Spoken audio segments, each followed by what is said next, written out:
কর্ম এই শব্দটা আমাদের জীবনে কতবার এসেছে। ছোটবেলা থেকে শুনে এসেছি, যেমন কর্ম তেমন ফল, কর্মই ধর্ম, বা ভগবানও কর্মের ঊর্ধ্বে নন। কিন্তু আসলেই কি আমরা জানি কর্ম কি? নাকি আমরা শুধু কিছু ভ্রান্ত ধারণা নিয়েই বাঁচছি? আচার্য প্রশান্ত এই বইয়ে আমাদের সেই সব প্রচলিত ও ভুল বোঝাবুঝির মুখোমুখি দাঁড় করান। তিনি বলেন, আমরা কর্ম বলতে যা বুঝি তার 90% মিথ্যে বা অর্ধসত্য। এই বইয়ের প্রতিটি অধ্যায় আমাদের ভাবনার ভিত কাঁপিয়ে দেয়, আর আমাদের বাধ্য করে প্রশ্ন করতে, আমি যা করছি সেটাই কি আসল কর্ম, নাকি আমার মনের ভিতরের অবস্থাই আসল? এই অডিও বুক শুরুর মাধ্যমে আমরা একে একে আবিষ্কার করব, কর্ম মানে শুধু কাজ নয়, বরং কাজের পেছনে থাকা চেতনা, কারণ ও অভিপ্রায়। অধ্যায় 1, তুমি যা করো সেটাই কর্ম নয়।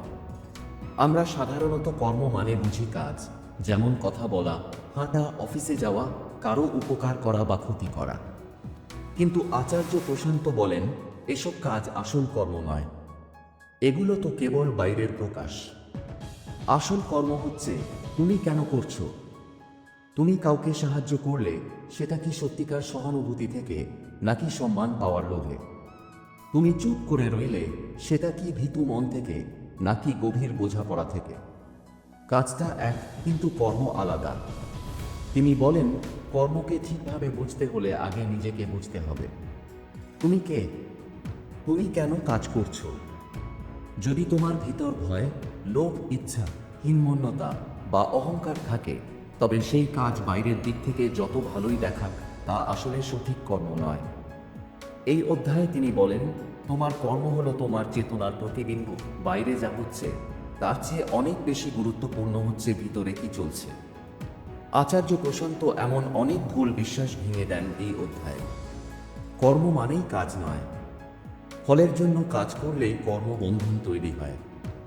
আত্মত্যাগও এক রকমের মোহ হতে পারে। জন্মান্তর, পুনর্জন্ম, এসব থেকে মুক্তি পেতে হলে কর্মকে গভীরভাবে বুঝতে হবে। এই অধ্যায়ের পর পাঠক বুঝতে শুরু করে, কর্ম মানে শুধু কাজ নয়, বরং সেটি হচ্ছে আত্মার অবস্থান। কাজ নয়, মন যদি বদলায় তবে জীবনের দৃষ্টিভঙ্গি বদলে যায়। এই অধ্যায়ের শেষ প্রশ্নটা গভীর, তুমি কি সচেতনভাবে কর্ম করছো, নাকি নিজের অজান্তে এক প্রবাহে ভেসে চলেছ? এই প্রশ্ন থেকেই শুরু হয় আত্মজিজ্ঞাসা। এটাই বইয়ের আসল উদ্দেশ্য, তোমাকে ভাবতে শেখানো, নিজের দিকে ফিরিয়ে নেওয়া। অধ্যায় 2, কর্ম ও ভবিষ্যৎ, ভুল সমীকরণ। আমরা প্রায়ই বলি, আজ যা করছি তার ফল ভবিষ্যতে পাব। ছোটবেলা থেকেই এই ধারণা শিখি, ভালো কাজ করো তাহলে ভবিষ্যৎ ভালো হবে, মন্দ কাজ করলে শাস্তি আসবেই। কিন্তু আচার্য প্রশান্ত বলেন, এই চিন্তাটা ভুল নয়, ভীষণ ভুল। কারণ এটা ধরে নেয় ভবিষ্যৎ এক ক্যালকুলেটেড ফলাফল, তোমার কাজের যোগফল। কিন্তু ভবিষ্যৎ এমন কিছু নয় যেটা এক লাইনে চলে যায়। জীবন অগোছালো, জটিল, অনির্দেশ্য। এখানে একটা ভালো কাজ করলে তার বিনিময়ে কিছু একটা পাবে, এমন কোনো গ্যারান্টি নেই। জীবন কোনো ব্যাংকিং সিস্টেম নয়, যেখানে কাজ করে ডিপোজিট দিলে পরে ইন্টারেস্ট সহ ফেরত আসবে। আচার্য বলেন, আমরা ভবিষ্যতের মায়ায় বন্দী হয়ে পড়ি। আমরা ভাবি, আজ কিছু ত্যাগ করলাম তাহলে পরে কিছু পাব। এই লাভ লোকসানের হিসেব থেকে বের হতে না পারার নামই কর্মবন্ধন। আর এখানেই আমরা বিপদে পড়ি। যদি তুমি ভবিষ্যতের দিকে তাকিয়ে আজ কাজ করো, তাহলে তুমি কখনোই মুক্ত না।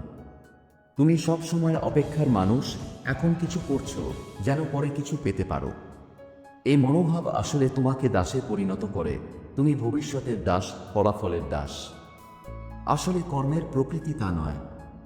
কর্ম হতে হবে এই মুহূর্তে, একেবারে এখন, সম্পূর্ণ সচেতনভাবে, কোনো আশায় নয়, সত্য থেকে। সত্য থেকে কর্ম করলে সেটাই মুক্তি। আর যদি ফলের আশায় কর্ম করো, তবে সেটা বন্ধন, সেটা ব্যবসা। এই অধ্যায়ে লেখক এক গভীর সত্য বলেন, তুমি যদি ভবিষ্যৎ ঠিক করতে চাও, তাহলে তোমার ভিতরের অবস্থা এখনই বদলাতে হবে। কারণ ভবিষ্যৎ আসে না, ভবিষ্যৎ তৈরি হয় এই মুহূর্ত থেকেই। অর্থাৎ ভবিষ্যৎ হচ্ছে না একটা জায়গা যেটা তুমি পৌঁছাবে, বরং এটা হচ্ছে তোমার মনের বর্তমান অবস্থা থেকে বের হওয়া একটা ধারাবাহিক রূপ। তুমি যদি এখনই দ্বন্দ্বে থাকো, ভয়, অহং বা আকাঙ্ক্ষায় থাকো, তবে তোমার ভবিষ্যতও সেই জিনিসগুলো নিয়েই তৈরি হবে। আর তুমি যদি এখন শান্ত, সচেতন, সত্যমুখী হও, তবে ভবিষ্যতের দরকারই থাকবে না। তখন তুমি বর্তমানেই পরিপূর্ণ থাকবে। এই অধ্যায়ে তিনি একটা অসাধারণ প্রশ্ন তোলেন। তুমি কি সত্যিই ভবিষ্যতের জন্য কাজ করছো, নাকি শুধুই ভীতু হয়ে আজ নিজেকে ঠকাচ্ছ? এই অধ্যায়ের মূল বার্তা খুব পরিষ্কার। ভবিষ্যতের জন্য কর্ম করো না, বরং এখন যে তুমি, তাকে সত্য করে তোলো। তাহলেই ভবিষ্যৎ বদলাবে, কারণ তখন আর ভবিষ্যতের প্রয়োজনই থাকবে না। অধ্যায় 3, নিজেকে চিনো, তাহলেই কর্ম বোঝা যাবে। যদি কেউ বলে আমি জানি কি করতে হবে, তাহলে আচার্য প্রশান্ত বলেন, প্রথম প্রশ্ন হোক, তুমি নিজেকে চেনো তো? কারণ তুমি কে, সেটাই নির্ধারণ করে তুমি কি করছো। আমরা প্রতিদিন অসংখ্য কাজ করি, কারো সঙ্গে কথা বলি, সিদ্ধান্ত নিই, কিছু শুরু করি, আবার ছেড়ে দিই। কিন্তু এই সব কর্মের পেছনে যে আমি কাজ করছে, তাকে আমরা চিনি না। তাই আমরা নিজের কর্মের প্রকৃত কারণও জানি না। তুমি যদি নিজেকে একজন চাওয়া পাওয়া ভরা মানুষ হিসেবে চেনো, তাহলে তোমার কর্ম হবে তেমনই, সব সময় কিছু পাওয়ার জন্য। কিন্তু যদি তুমি নিজেকে গভীরভাবে চিনো, যেখানে ভয় নেই, দাবি নেই, শুধু সচেতন উপস্থিতি আছে, তবে তোমার কর্ম সেই আলোকেই হবে। আচার্য প্রশান্ত বলেন, কর্মকে বোঝার একমাত্র উপায় হচ্ছে নিজেকে জানা। আর নিজেকে জানা মানে শুধু নাম, পরিচয় বা অতীতের গল্প নয়। নিজেকে জানা মানে এই মুহূর্তে তোমার ভেতরে ঠিক কি চলছে সেটা দেখা। তুমি চুপ করে বসে আছো, কিন্তু তোমার মন হয়তো চিন্তায় অস্থির। সেই অস্থিরতাই তোমার আসল কর্ম। তিনি আরও বলেন, কর্মের চেয়ে বেশি গুরুত্বপূর্ণ হচ্ছে কর্মকারী। কারণ কর্ম তো কর্মকারীর ছায়া মাত্র। তুমি যদি নিজের মন, অভিপ্রায়, অজ্ঞানতা এবং অচেতনতাকে না বুঝো, তাহলে কোনো ভালো কাজও তোমাকে মুক্তি দেবে না। তুমি হয়তো দান করছো, কিন্তু সেটা করছে তোমার অহং। তুমি হয়তো মন্দির যাচ্ছ, কিন্তু সেটা করছে তোমার ভয়। এই অধ্যায়ে লেখক বোঝান, কর্মের মূলে আছে আত্মজ্ঞান। যতদিন তুমি নিজেকে চেনো না, ততদিন কর্ম মানেই হবে একরাশ বিভ্রান্তি। সুতরাং মুক্ত কর্ম করতে চাইলে আগে নিজের ভেতর আলো আনো। নিজেকে প্রশ্ন করো, আমি কেন করছি? ভালোবাসা থেকে নাকি ভয় থেকে? সচেতনতা থেকে নাকি দাসত্ব থেকে? নিজেকে জানাই আসল জ্ঞান। আর সেই জ্ঞান ছাড়া কোনো কর্মফলই মুক্তি দিতে পারে না।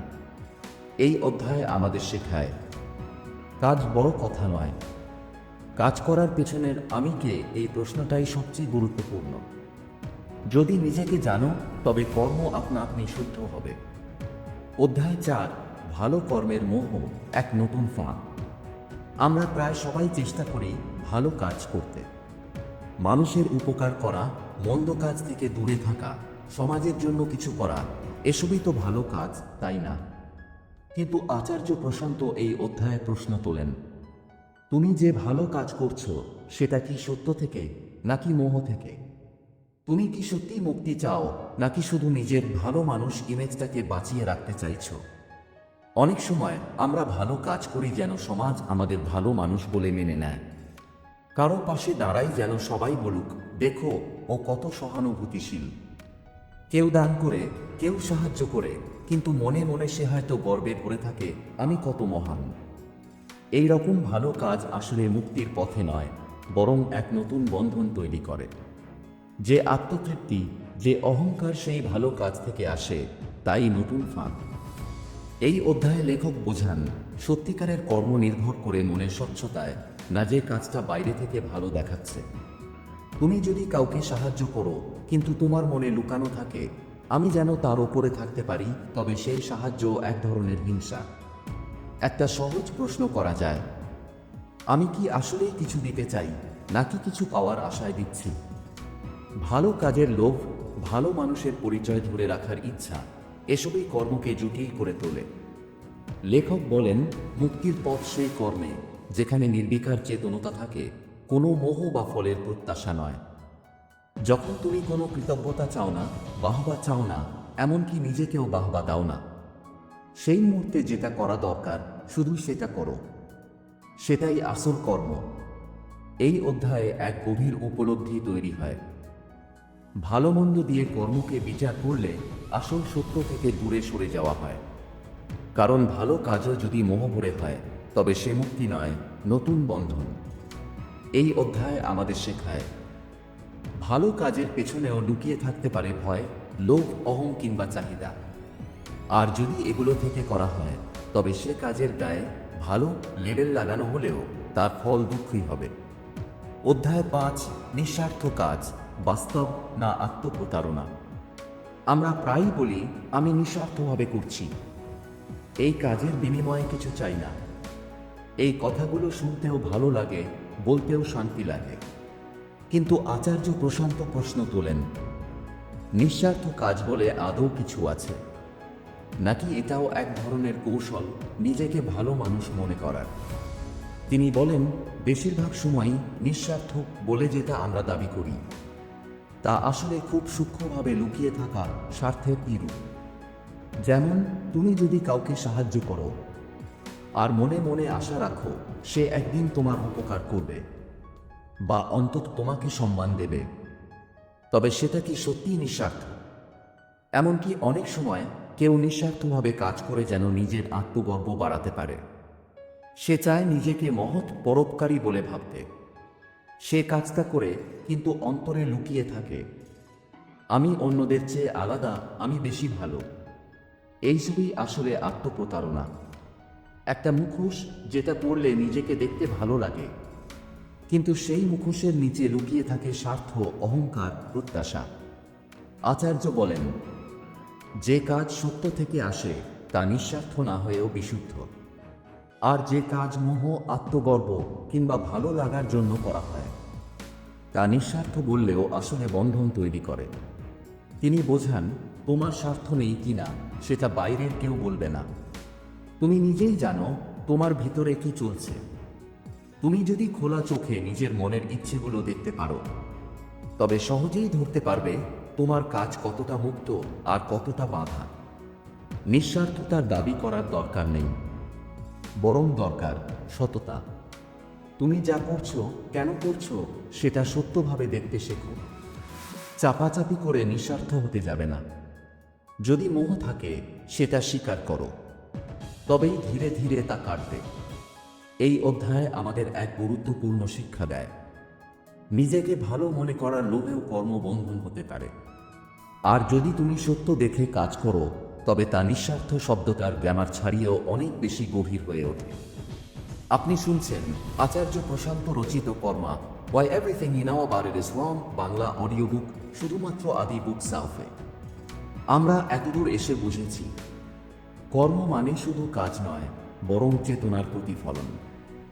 ভালো কাজ, নিঃস্বার্থতা, ভবিষ্যৎ গড়ার চেষ্টা, এইসব ধারণার পেছনে লুকিয়ে থাকতে পারে ভয়, লোভ বা আত্মপ্রতারণা। আর যদি নিজের মনকে না চেনা যায় তবে কর্ম হয় এক বিভ্রান্তির জাল।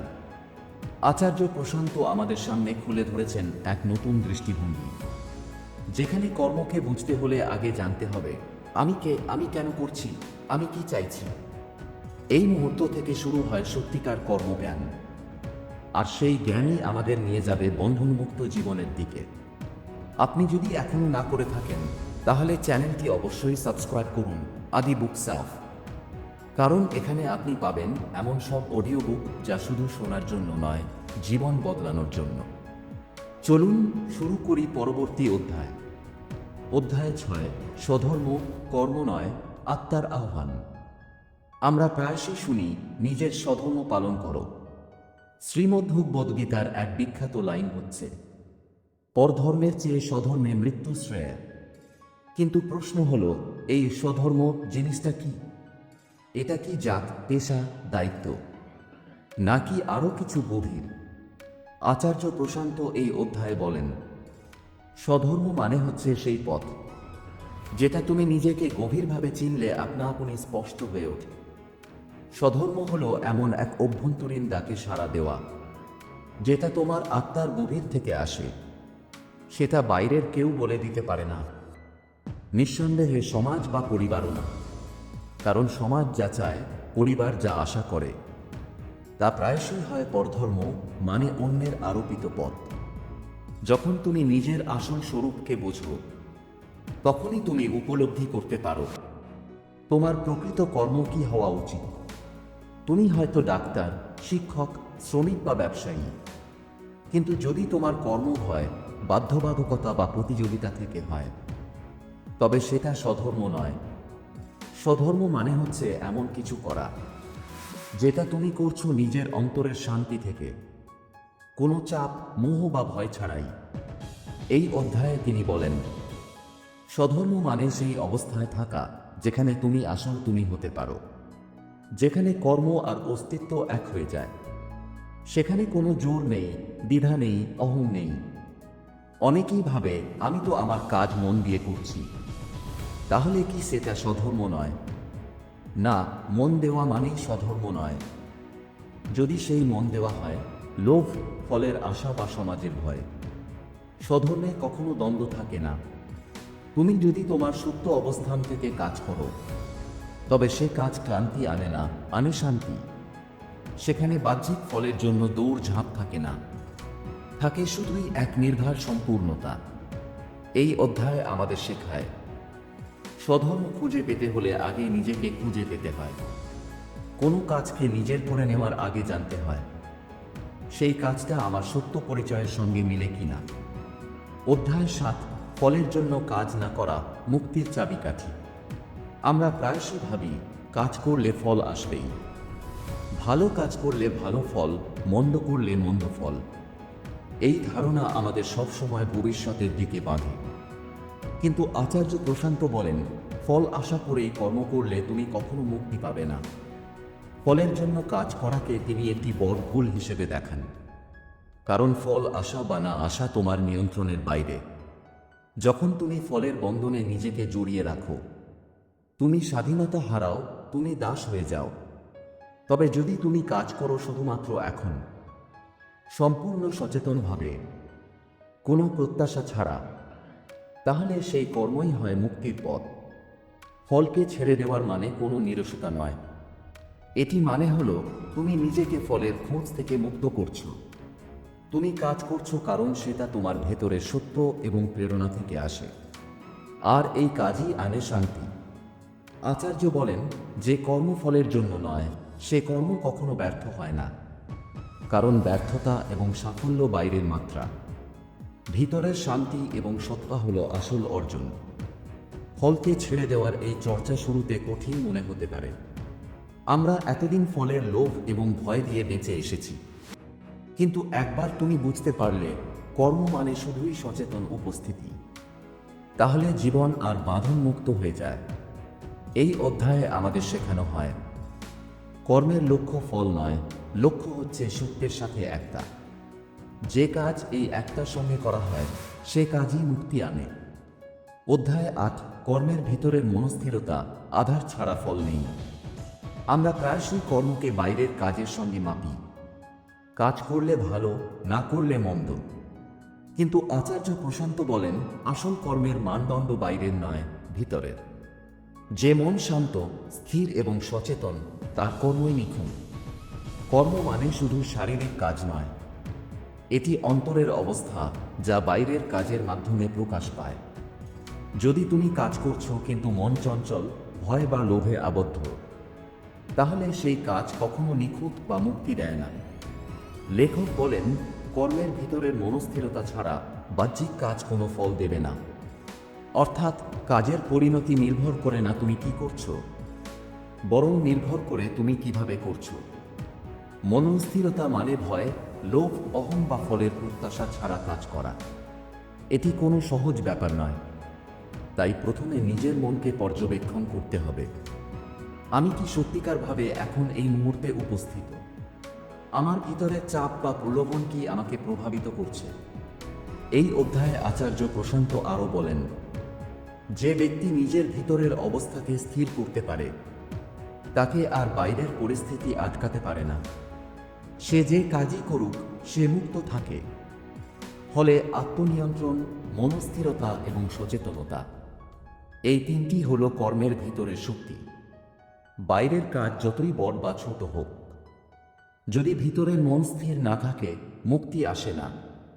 এই অধ্যায়ের মূল শিক্ষা হল কর্মের শুদ্ধতা নির্ভর করে ভিতরের স্থিতিশীলতা এবং উপস্থিতির উপর। বাইরের ফল বা মানুষ, পরিস্থিতি সবই পার্শ্বচরিত্র। কর্মকে মুক্ত করতে হলে আগে নিজেকে স্থির করতে হবে। অধ্যায় 9, কর্ম ও অভিজ্ঞতা সত্য জীবনের আসল শিক্ষা। আমরা প্রায়শই জীবনকে বাইরের অভিজ্ঞতার মাধ্যমে মাপি। ভালো অভিজ্ঞতা হলে ভালো, খারাপ হলে খারাপ। কিন্তু আচার্য প্রশান্ত বলেন, কর্মের আসল মানদণ্ড অভিজ্ঞতার বাইরেও আছে। কর্ম শুধু কোনো কাজ সম্পন্ন করা নয়, এটি সেই অভিজ্ঞতা যা আমাদের ভিতরে সৃষ্টি করে। যদি তুমি কোনো কাজ করো এবং ভেতরে অস্থিরতা, অহং বা লোভ থাকে, তাহলেও বাহ্যিক ফল যতটা সুন্দর হোক না কেন অভিজ্ঞতা মুক্তি দেয় না। তিনি বোঝান, জীবন আমাদেরকে বারবার পরীক্ষা করে না। পরিস্থিতি বা ফল কোনো রকম শাস্তি বা পুরস্কার হিসেবে আসে না, বরং প্রতিটি ঘটনা আমাদের নিজের চেতনা ও উপস্থিতি বুঝতে শেখায়। এবং এই উপলব্ধি আসল শিক্ষা। আচার্য বলেন, যে অভিজ্ঞতাকে তুমি নিজের ভিতরে গ্রহণ করতে পারো, সে অভিজ্ঞতাই কর্মকে অর্থ দেয়। অর্থাৎ বাহ্যিক ফল নয়, অভ্যন্তরীণ উপলব্ধি কর্মের আসল মূল্য। এই অধ্যায়ে তিনি একটি গুরুত্বপূর্ণ দিকও তুলে ধরেন। আমরা যখন অন্যের ফলাফল, অন্যের প্রতিক্রিয়া বা বাহ্যিক পরিস্থিতির জন্য উদ্বিগ্ন হই, তখন সেই উদ্বেগই আমাদেরকে বাঁধে। কর্মশুদ্ধ হতে হলে অনুভূতি এবং অভিজ্ঞতার ওপর সম্পূর্ণ দৃষ্টি রাখতে হবে, বাহ্যিক ফল নয়। ফলাফল বা স্বীকৃতি থেকে মুক্ত হয়ে অভিজ্ঞতা গ্রহণ করাই হলো সত্যিকারের কর্ম। এতে মন স্থির হয়, চেতনা স্পষ্ট হয় এবং আমরা শুরু করি আসল আত্মজ্ঞান অর্জনের পথে। এই অধ্যায়ের মূল বার্তা হল, কর্মের মূল্য নির্ভর করে তোমার অভ্যন্তরীণ উপলব্ধি ও চেতনার স্থিতিশীলতার উপর, না যে বাহ্যিক ফলাফল বা মানুষ কি বলছে। অধ্যায় 10, কর্ম ও মুক্তি, প্রথম দশকের সমাপ্তি। আমরা এখন পর্যন্ত দেখেছি, কর্ম মানে শুধু কাজ নয়, ভালো বা নিঃস্বার্থ কাজও হতে পারে ফাঁদ। ফল আসার আশায় কাজ করলে তুমি নিজেই দাস হয়ে যাও। স্বধর্ম মানে বাইরের দায়িত্ব নয়, নিজেকে চেনার অভ্যন্তরীণ আহ্বান। এবার প্রশ্ন আসে, মুক্তি কি সম্ভব? আচার্য প্রশান্ত বলেন, হ্যাঁ, মুক্তি সম্ভব, কিন্তু তা আসে শুধুমাত্র সচেতন কর্মের মাধ্যমে। মুক্ত কর্মের মূল বৈশিষ্ট্য হল ফলের জন্য না করা, ভেতরের মনস্থিরতা বজায় রাখা, নিজেকে সত্যিকারভাবে চেনা, অভিজ্ঞতার প্রতি সম্পূর্ণ উপস্থিত থাকা। যে কর্ম এই 4টি শর্ত মেনে চলে, সে শুধুই শুদ্ধ নয়, বরং আমাদের চেতনা ও আত্মার উপর আলোকপাত করে। এই কর্মই আমাদের বাঁধন মুক্ত করে আমাদের আত্মাকে শক্তি দেয়। আচার্য বলেন, মুক্তি কোনো বাহ্যিক অর্জন নয়, এটি আসে যখন তুমি নিজের ভিতরের সত্যকে চিনো, বাহ্যিক পরিস্থিতি বা ফলের মোহ থেকে মুক্ত হও। প্রথম 10টি অধ্যায়ের শেষে আমরা বুঝতে পারি, কর্ম মানে বাইরের কাজ নয়, কর্ম মানে চেতনার অবস্থান। যে চেতনা মুক্ত, সে কর্ম মুক্ত। যে চেতনা অস্থির, মোহে আবদ্ধ, সেই কর্ম বন্ধনে বাধা দেয়। এবার আমরা প্রস্তুত পরবর্তী অধ্যায়ে প্রবেশ করার জন্য, যেখানে আমাদের সামনে আরও গভীর অন্তর্মুখী শিক্ষা আর আরও শক্তিশালী আত্মজ্ঞান অপেক্ষা করছে। আপনি শুনছিলেন আচার্য প্রশান্ত রচিত কর্মা, Why Everything You Know About It Is Wrong Bangla audio book, শুধুমাত্র আদি বুক সাফে। আমরা প্রথম 10টি অধ্যায়ে বুঝেছি, কর্ম মানে শুধু কাজ নয়, ভালো কাজও হতে পারে বন্ধন। ফলের আশায় কাজ করলে তুমি নিজেই দাস। স্বধর্ম মানে নিজেকে চেনার অন্তর্গত আহ্বান, আর অভিজ্ঞতার প্রতি সম্পূর্ণ উপস্থিতি কর্মকে মুক্তি দেয়। আপনি যদি সত্যিকারের জ্ঞান ও আত্মজ্ঞান পেতে চান, তাহলে অবশ্যই আদি বুক সাফ চ্যানেলটি সাবস্ক্রাইব করুন। সাবস্ক্রাইব করে রাখুন নতুন অডিও বুক পর্ব পেতে। লাইক দিন, শেয়ার করুন প্রিয়জনের সঙ্গে, আর কমেন্টে জানান কোন অধ্যায়টি আপনাকে সবচেয়ে বেশি ভাবিয়েছে। ভালো থাকুন, সুস্থ থাকুন।